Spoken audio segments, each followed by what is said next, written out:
오늘 우리에게 주신 하나님 말씀은 누가복음 3장 15절부터 17절까지 말씀입니다. 한 목소리로 봉독하겠습니다. 백성들이 바라고 기다림으로 모든 사람들이 요한을 혹 그리스도신가 심중에 생각하니 요한이 모든 사람에게 대답하여 이르되 나는 물로 너희에게 침례를 베풀거니와 나보다 능력이 많으신 이가 오시나니 나는 그의 신발끈을 풀기도 감당하지 못하겠노라. 그는 성령과 불로 너희에게 침례를 베푸실 것이요 손에 키를 들고 자기의 타작마당을 정하게 하사 알곡은 모아 곡간에 들이고 쭉정이는 꺼지지 않는 불에 태우시리라. 아멘. 충청남도 공주에 가면 공산성이라는 성이 있습니다. 백제 때 쌓은 성이죠. 공주가 옛날에 백제 도성이었었잖아요. 근데 이 성에 두 번의 몽진이 있었습니다. 몽진이 뭐냐 하면은요, 한자어인데 이불 몽자 또는 뒤집어 씌울 몽자에다가 먼지, 티끌 진자를 씁니다. 머리에 먼지를 뒤집어 쓴다 그런 뜻인데 직역을 하면 그런 건데 이게 무슨 뜻이냐면 임금이 난리를 피해서 피난 간 거 이걸 뜻합니다. 이 성에 두 차례 왕이 피난을 왔었다는 얘기입니다. 그런 일이 두 번 있었습니다. 한 번은 고려 때 현종이라는 임금이 몽진을 갔었고요. 또 한 번은 조선의 인조 임금이 거기로 피난을 갔었고 두 차례 그런 일이 있었더랬습니다. 고려 현종은요, 북쪽에서 거란이 쳐들어왔을 때, 거란족이 쳐들어왔을 때 도성을 버리고 피난을 갑니다. 피난을 왜 갔냐 하면 그때 이제 이분이 왕이 된 지 1년도 안 됐을 때인데 할 수 없이 도망갑니다. 선택의 여지가 없어서. 근데 이거를 후대 역사가들은 침략한 거란과의 항전 의지를 가진 현명한 몽진이었다 이렇게 평가를 합니다. 잘 도망갔다는 거죠. 고려 현종은 이렇게 평가를 하고요. 조선의 인조 임금은 이괄이라는 사람이 난을 일으켰을 때 이괄의 난 때에 그쪽으로 도망을 갔었는데 피신했었는데 인조 임금이 누구냐 하면은 광해군을 쫓아내고 이제 왕이 된 사람이죠. 그 광해군을 쫓아내고 그 왕이 되는 이 과정을 인조 반정, 우리 역사에서 그렇게 얘기합니다. 요즘으로 치면 일종의 구태타입니다. 그 반정의 농공 행상에서 불만을 품은 이괄이라는 사람이 반란을 일으켰던 겁니다. 큰 공을 세웠다고 자기 자신을 생각하고 있는데 이 사람은 무관입니다. 근데 적당히 기회를 보고 있다가 중간에 끼어들었던 문신들이 끼어들어서 작당해서 밀어냅니다. 그래서 자기들이 1등 공신이 되고 이 무관인 이관은 2등 공신으로 밀어내버립니다. 화가 내죠. 거기다가 변방인 평안도에 병마사로 이 사람을 보내버리고 설상가상 하나밖에 없는 외아들한테 반역의 굴레를 뒤집어 씌워가지고 죽이려고 합니다. 이렇게 되니까 가만히 있을 수가 없죠. 열받아가지고 반란을 일으킨 겁니다. 이런 일이 왜 일어났는가 하면은 당파 싸움에 난 겁니다. 당파 싸움. 인조 임금은 도성인 한양을 버리고 도망칠 수밖에 없었고요. 강력한 군대를 가지고 북쪽에서 밀고 내려오니까 몽진을 가는데 가는 중에 나주까지 가게 됩니다만 이 공주의 공산성을 거쳐서 가게 됩니다. 자, 두 임금이 같은 곳으로 피난을 갔습니다만 그 이후의 상황이 전혀 다르기 때문에 제가 이 말씀을 드리는 겁니다. 그게 바로 오늘 우리에게 반면 교사가 될 수 있기 때문에 이 말씀을 드리고 있습니다. 고려의 현종은요, 피난 중에 자기 자신의 생명을 위협했던 사람들, 그때는 고려 초기이기 때문에요, 아직 왕권이 덜 정립됐던 그런 때입니다. 지방 호족들이 괴롭혔던 그런 사람들이 있는데 이 사람들까지 다 품습니다. 그런 지혜로운 정책을 나중에 펼치게 됩니다. 이분이 왕건, 태조 왕건의 손자입니다. 그래 아주 고려 초기고 아직은 나라가 좀 덜 경고할 때인데 그때 이런 정책을 펴가지고 고려 나라를 탄탄하게 하는 그런 정책을 편 사람이 고려의 현종입니다. 근데 조선의 인조는 정반대로 하게 됩니다. 임진왜란을 겪은 왕이 선조 임금이죠. 선조를 이어서 왕이 된 사람이 광해군입니다. 광해군을 쫓아내고 왕이 된 사람이 지금 말씀드리고 있는 인조고요. 이 인조가 정권을 잡았습니다. 임진왜란은 왜 일어났는가? 우리가 아는 것처럼 관리들이 당파 싸움 하느냐고 미리 막을 수 있는 전쟁을 못 막았기 때문에 일어난 거지 않습니까? 당파 싸움 때문에 임진왜란은 우리가 일본한테 당했습니다. 근데도 외란이 끝나고 난 이후에도 이 사람들이 정신을 못 차리죠. 여전히 당파 싸움을 하고 있습니다. 광해군을 축출하는 혼란 가운데서도 앞에서 말씀드린 것처럼 파벌 싸움이 일어나기 때문에 이게 이괄의 난으로 이어진 겁니다. 근데 이 난이 결과적으로는 실패하게 됩니다. 실패하면서 이 반란에 가담했던 한윤이라고 하는 사람이 도망을 갑니다. 어디로 가는가 하면 금나라, 후금인데요. 금나라로 도망을 갑니다. 그리고 3년 뒤에 이 사람이 금나라 군대를 이끌고 쳐들어옵니다. 이게 우리 역사에 나오는 정묘호란입니다. 정묘호란. 1627년. 국경지역의 경비를 맡았던 잘 훈련된 이괄의 군대는 반란으로 인해서 사라져버렸습니다. 그러니까 국경을 지킬 군대가 없죠. 그러니까 조선으로서는 저항할 수가 없으니까 도망갈 수밖에 없었던 겁니다. 고려의 현종은요, 자신을 위협했던 사람들까지 다 품어주었던 반면에 조선의 인조는 몽진에서 돌아온 후에 칼바람을 불러 일으킵니다. 당파 싸움이 여전했기 때문에 그러는 거죠. 이괄의 난을 평정한 후에 조선 정부의 대응이 금방 말씀드린 것처럼 정묘호란을 불러왔습니다. 정묘호란. 임진왜란은 몇 년대에 있었는지 기억하시죠? 1592년부터 1598년에 있었고요. 정묘호란은 1627년입니다. 30년이 안 되죠. 약 30년 정도 되는 그 사이에 이런 일이 벌어진 겁니다. 그 사이에 권력에 눈이 먼 사람들은 나라를 다지기보다는 반대파 제거에만 몰두했던 겁니다. 그리고 이 결과가 어떻게 이루어지는가? 정묘호란이 있고 9년 뒤에 우리가 잘 아는 병자호란이 일어나게 됩니다. 병자호란 때 무슨 일이 있었죠? 임금이 침략군에게 무릎을 꿇고 항복하는 우리 역사의 치욕적인 그런 경험을 하게 됩니다. 삼전대 굴욕이라고 우리 역사에 나오는 겁니다. 왜 이렇게 됐는가? 당파 싸움으로 칼바람을 일으킨 결과 이렇게 된 겁니다. 자, 지금 우리 대한민국이 선택의 기로에 있습니다. 현재 대통령이 탄핵을 당한 시기이고요. 이때 우리가 어떻게 해야 될까? 정치하는 사람들이 어떻게 할 거라고 여러분 예상하시는지요? 상대방 죽이기에만 몰두할 것 같아서 좀 걱정되지 않습니까? 저는 그럴 것 같아서 걱정됩니다. 여러분은 어떻게 보시나 모르겠습니다. 자, 이때 그럼 우리 기독교인들은 어떻게 해야 되는가? 우리도 그 중에 어떤 한편에 붙어가지고 상대편을 향해서 입에 개거품을 물고 힘을 보태야 될까? 아니면 우리라도 한 벌 물러서야 될까? 내가 지지하는 쪽이 무조건 잘 돼야 될까? 아니면 내 편은 망하더라도 나라가 잘 돼야 될까? 우리가 어느 쪽을 택할까요? 내가 지지하는 쪽이 다시 정권을 잡으면 나라가 그럼 평안해질까? 정말 그렇게 될까요? 이 혼란 속에서 하나님은 우리한테, 우리 그리스도인들한테 뭘 원하고 계실까요? 자, 몇백 년 동안에 하나님 말씀을 전하는 선지자가 나타나지 않았던 시대입니다. 몇백 년 동안 선지자가 없었습니다. 그리고 어마어마한 힘을 가진 로마 제국의 식민지로 전락해서 소망이 없는 삶을 살고 있던 이스라엘입니다. 본문의 배경이 그럴 때입니다. 그럴 때 마침내 선지자가 나타납니다. 메시아를 갈망하는 백성들한테 광야에서 외치는 요한의 소리가 들려옵니다. 이렇게 외치죠. 회개하라, 천국이 가까웠느니라. 자기들한테는 회개할 게 없다고 믿고 있던 사람들입니다. 자기들은 하나님 백성이기 때문에 그 사람들한테 외칩니다. 회개하라. 그랬더니 놀랍게도 이때의 예루살렘과 온 유대와 요단강 사방에서 다 그에게 나와 자기들의 죄를 자복하고 요단강에서 그에게 침례를 받는 역사가 일어납니다.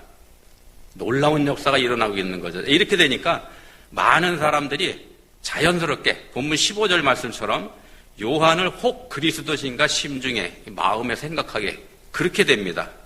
이런 역사를 일으킨 사람이라 그러면 보통 사람 아니지 않습니까? 근데 16절에서 요한은 이렇게 대답을 하죠.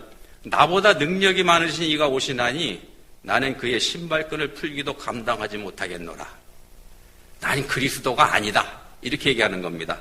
난 아니다 하면서 자신을 낮추는데 어디까지 낮추냐? 난 그분의 신발끈 풀어드릴 만한 자격도 없는 그런 미천한 존재다. 신발끈 풀어준다는 거는요, 노예가 하던 일이었는데 노예 중에서도 상노예, 노예 중에서 제일 신분이 낮은 사람이 하는 게 바로 신발끈 풀어주는 일입니다. 일반인들은 남의 신발끈 풀어주는 거 절대로 안 합니다. 심지어는 제자가 스승의 신발끈도 안 풀어주는 게 그게 신발끈입니다. 그만큼 천한 일이었더랬는데 요한은 자기가 그만한 자격도 없다 이렇게 얘기합니다. 자, 그리스도로 오시는 예수님하고 자기하고는 비교조차 불가능하다 이런 얘기를 하는 겁니다. 단 몇 인치라도 높아지려고 길을 쓰고 있는 세태, 그 세상의 그 관습을 따르지 않고 있는 거죠. 그런 반응을 요한이 보입니다. 굉장히 좋은 기회인데도 말입니다. 조선 중기에 당파 싸움에 골몰했던 자기들이 높아지려고 길을 쓰고 있던 그 정치인들하고 본문의 모습, 요한의 모습하고 대비가 되지 않습니까?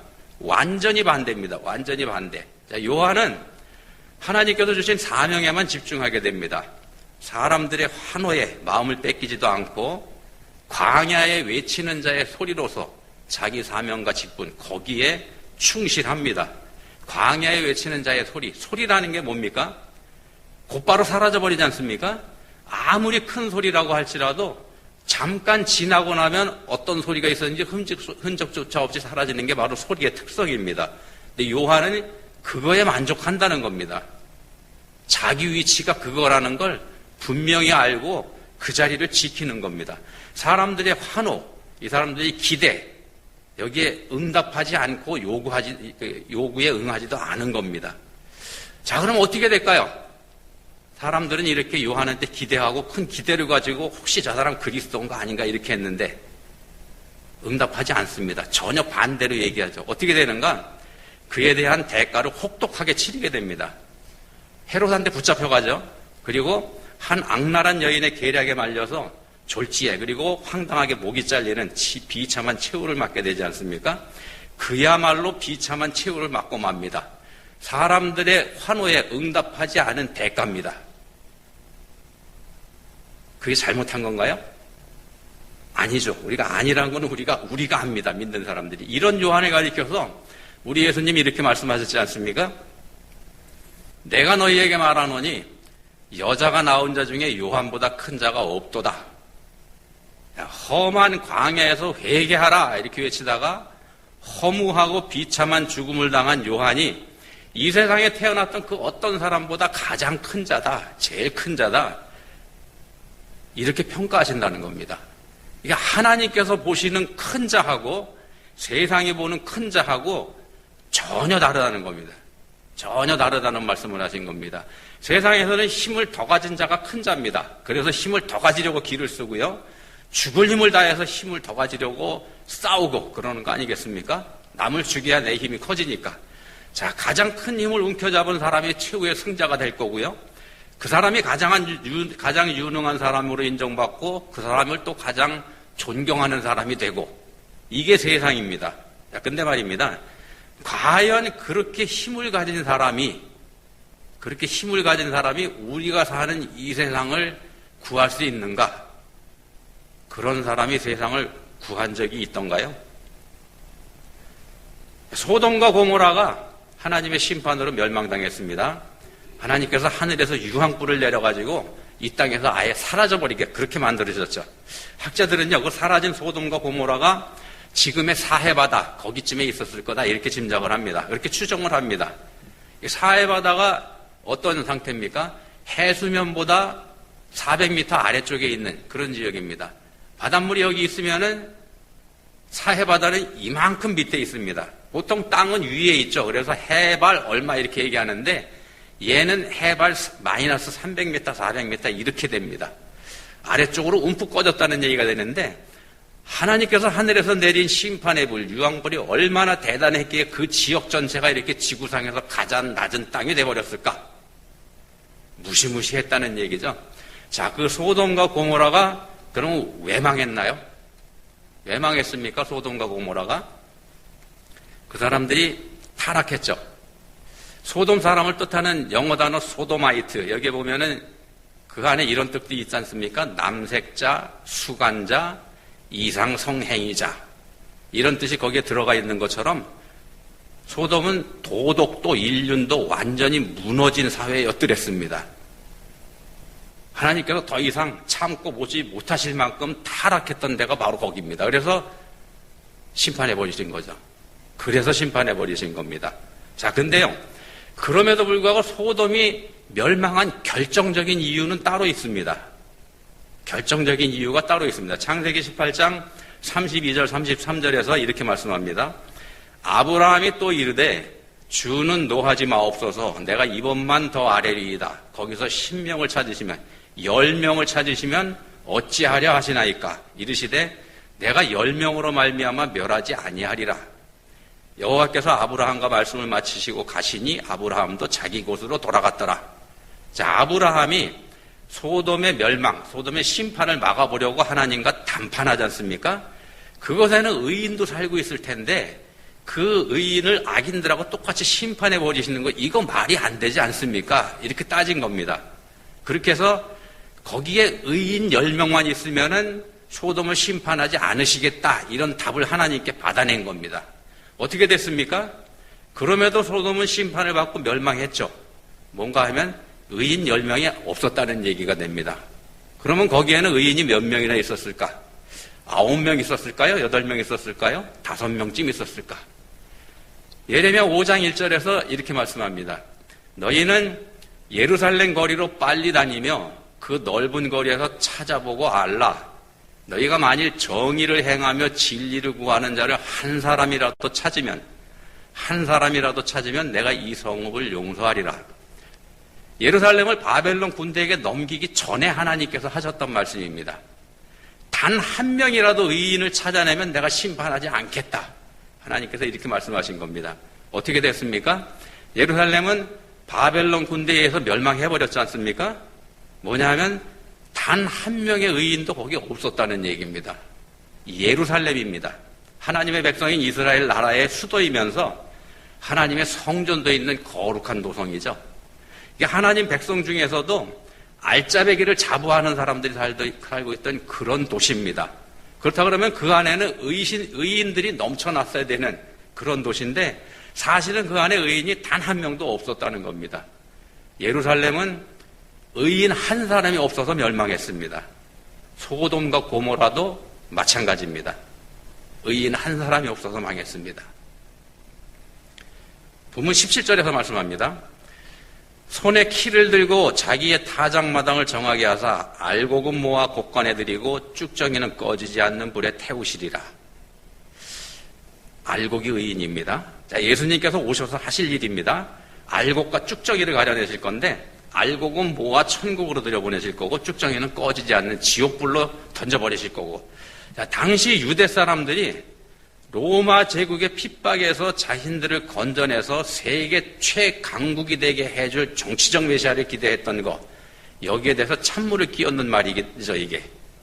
하나님 생각하고 우리 인간들의 생각의 차이가 너무 큽니다. 하나님 생각하고 우리 생각하고 차이가 너무너무 큽니다. 우리가 옳다고 생각하는 걸 하나님께서는 아니다 하는 경우도 있고요. 우리는 절대 아니다고 하는 거를 하나님께서는 바로 그거다, 이렇게 말씀하시는 경우도 있죠. 그래서 요즘처럼 혼란스러운 세태에서 우리가 중심을 잡고 세상을 봐야 될 이유가 바로 여기에 있다는 겁니다. 우리가 보는 게 하나님께서 보시는 거하고 다르고, 그렇다 그러면은 어느 쪽이 맞냐는 거죠, 답이. 우리가 세상을 바로 봐야 될 이유가 여기에 있습니다. 요즘처럼 혼란스러운 세태에서 우리가 중심을 잡고 봐야 되는데, 자, 우리가 기대하는 지도자, 정말로 우리나라를 바로 일으켜줄 지도자가 지금 우리 중에 있을까? 지금 대한민국에 그런 지도자가 있을까? 우리가, 여러분이 생각하는 그 사람이 대한민국의 정치적인 메시아가 될 수 있을까? 아니면 우리가 어떻게 진짜를 찾아낼 수 있을까요? 답은 하나님께 있습니다.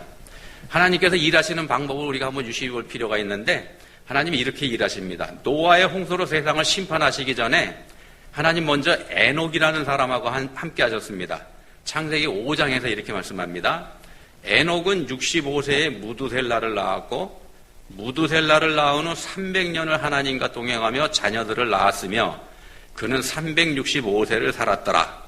에녹이 하나님과 동행하더니 하나님이 그를 데려가심으로 세상에 있지 아니하였더라. 자, 에녹이라는 사람이 65세에 무두셀라를 낳습니다. 그리고 이제 300년 동안 하나님과 동행했다 이렇게 말씀이 되는데 이 얘기는 뭐냐면 하나님 믿고 하나님 따랐다 이런 얘기입니다. 무두셀라를 낳고 300년 동안. 자, 이런 에녹을 하나님께서 데려가셨다 이렇게 나옵니다. 데려가셨다는 게 뭐냐면 엘리야 선지자처럼 죽지 않고 하늘로 올라가게 하셨다. 하늘로 데려가셨다. 그런 뜻입니다. 죽지 않고 올라간 사람, 에녹하고 엘리야하고 두 사람이죠, 성경에. 자, 이 에녹이라는 이름의 뜻이 뭐냐면은 전수자, 전하는 자 그런 뜻입니다. 전하는 자. 뭘 전했을까요, 이 사람이?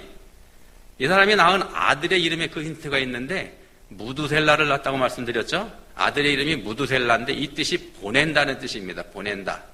그가 죽으면 홍수를 보낸다. 이런 의미가 들어가 있고요. 더 풀어보면은 무두셀라가 죽으면 홍수 심판이 임한다 이런 뜻입니다. 아들의 이름이 그렇습니다. 전하는 자라는 뜻의 이름을 가진 에녹이 300년 동안 하나님과 동행하면서 이 땅에서 한 일, 전하는 일이었습니다. 전도했다는 거죠. 그리고 그 아들 무두셀라가 죽는 그 해에 노아의 홍수가 일어나게 됩니다. 성경은 기가 막히게 맞아 들어갑니다. 노아가 600세 되던 해에 홍수가 일어나게 되는데 무두셀라가 노아의 할아버지입니다. 연대기를 따져보시면 정확하게 맞아 들어갑니다. 이 무두셀라가 성경의 기록상에서 가장 오래 살았던 사람이죠. 969세를 살게 됩니다. 그가 죽으면 심판이 임한다는 무두셀라가 가장 오래 살았다는 것은요, 하나님께서 그만큼 오래 참고 기다리셨다는 뜻이 됩니다. 기다릴 만큼 기다려주시고 또 기다려주시고 그리고 회개하라고 하시고 또 기다리시고 오래 참고 기다리시고 그런 분이 우리 하나님이시라는 겁니다. 무두셀라가 가장 오래 살은 그 기록에 숨어있는 비밀입니다. 그런데 우리는 어떻습니까? 시편 130편 기자는 이렇게 노래합니다. 파수꾼이 아침을 기다림보다 내 영혼이 주를 더 기다리나니 참으로 파수꾼이 아침을 기다림보다 더하도다. 이게 하나님을 간절히 기다리는 하나님을 사모하는 마음을 이렇게 노래한 건데 믿음의 고백이죠. 근데 요거를 뒤집어서 보면은요 어떻게 볼 수 있는가 하면은 내가 이렇게 하나님을 기다리고 있는데 하나님 왜 응답해 주시지 않느냐 이런 푸념이 이 안에 또 숨어 있기도 한 겁니다. 우리가 가지고 있는 생각이 그겁니다. 근데 하나님은 왜 응답해 주시지 않는가?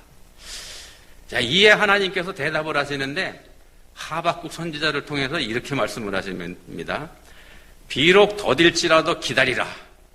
지체되지 않고 반드시 응하리라.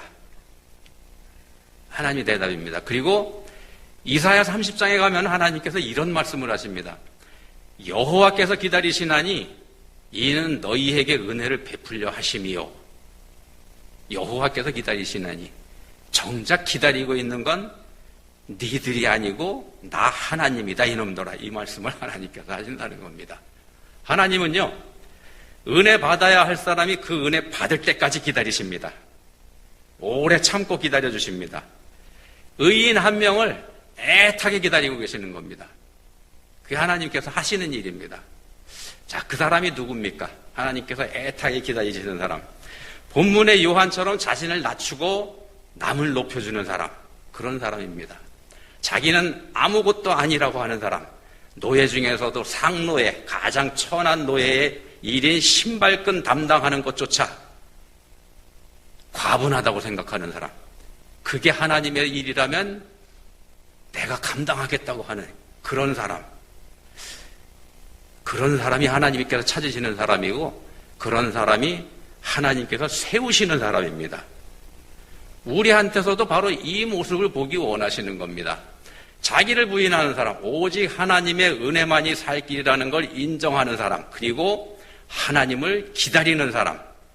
쉽게 더 말씀드리면 믿음을 가진 사람, 하나님께서 기다리는 사람이 그 사람입니다. 믿음을 가진 사람. 내가 그런 사람이 될 때 비로소 우리한테 구원자를 보내주실 겁니다. 먼저 요한을 보내시고요. 요한을 통해서 낮아지는 모습을 보게 하셨습니다. 그리고 그를 통해서 메시아이신 예수님께서 오시는 길이 활짝 열렸지 않습니까? 내가 먼저 변해야 되는 겁니다. 내가 먼저 변한다는 건 낮아진다는 거죠.